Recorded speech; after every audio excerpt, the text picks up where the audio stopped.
know it. You hit me, I'm gonna kill you. I'm gonna kill you. In the world of boxing, few stories are as explosive as the one between Mike Tyson and Mitch Blood Green.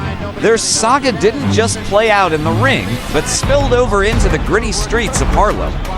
This is the tale of when a gang leader took on the baddest man on the planet, twice.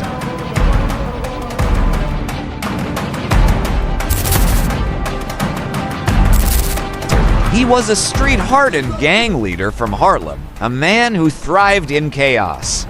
Before boxing, Mitch Green made his name as the leader of a notorious New York gang.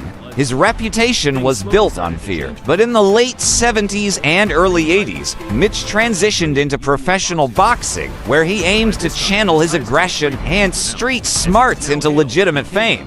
Green's boxing career had its moments, but he was far from the prodigy that Tyson was.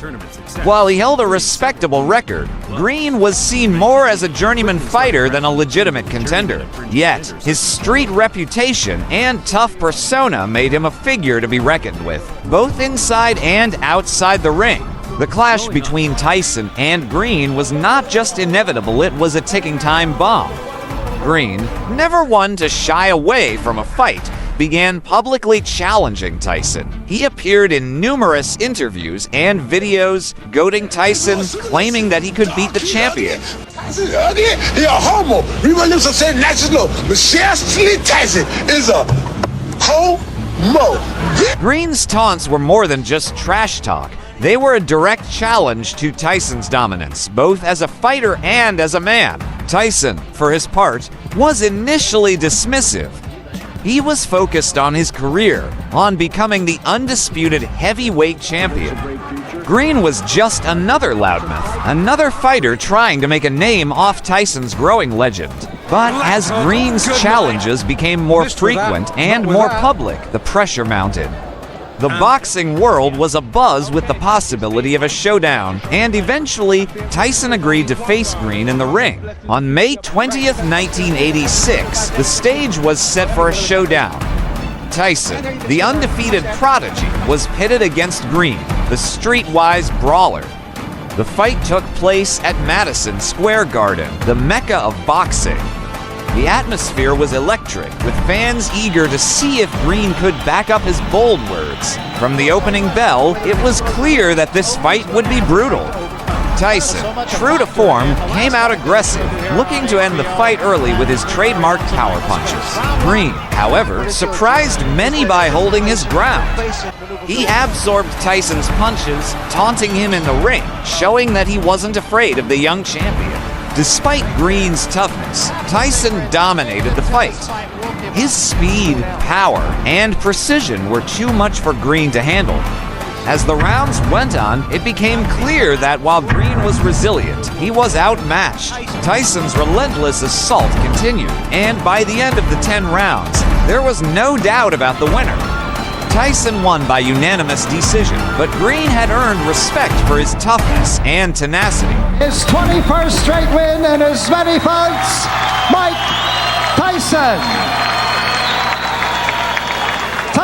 But the fight didn't end with the final bell.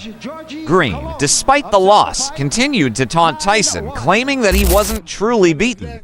For Green, the fight was about more than just the result. It was about pride. Tyson, on the other hand, was focused on his career and quickly moved on to his next opponent.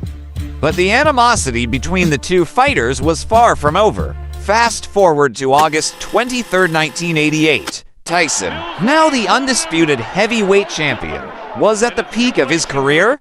Green, meanwhile, was struggling to regain relevance in the boxing world.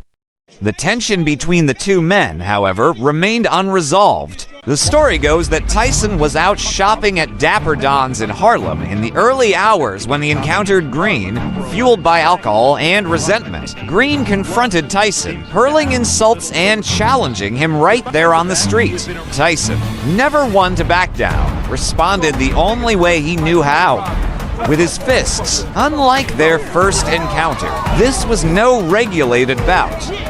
This was a raw, unfiltered brawl.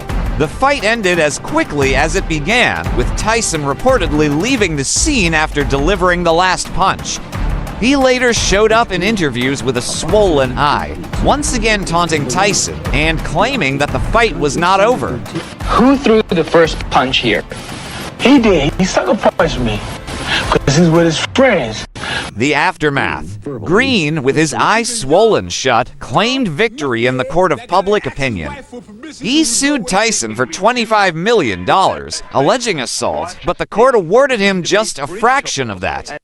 Tyson, however, would later admit that the punch hurt him just as much, breaking his hand in the process. I was nervous. I hadn't had a fight, like a street fight, in 7 years, and I was scared, and I was getting paranoid because it was so close. He kept getting close to me.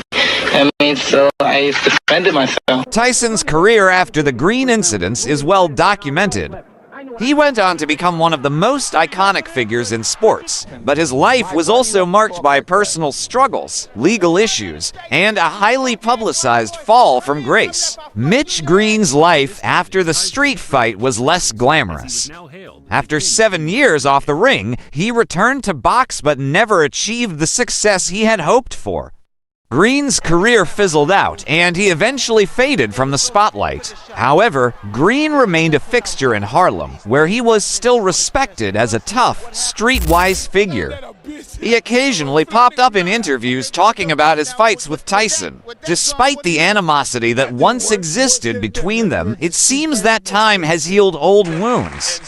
In recent interviews, both Tyson and Green have spoken about their encounters with a sense of reflection and even humor. It was a reminder that even the fiercest of enemies can find peace in time. The saga of Mike Tyson and Mitch Blood Green is a tale of pride, ego, and the unforgiving nature of both the streets and the boxing ring.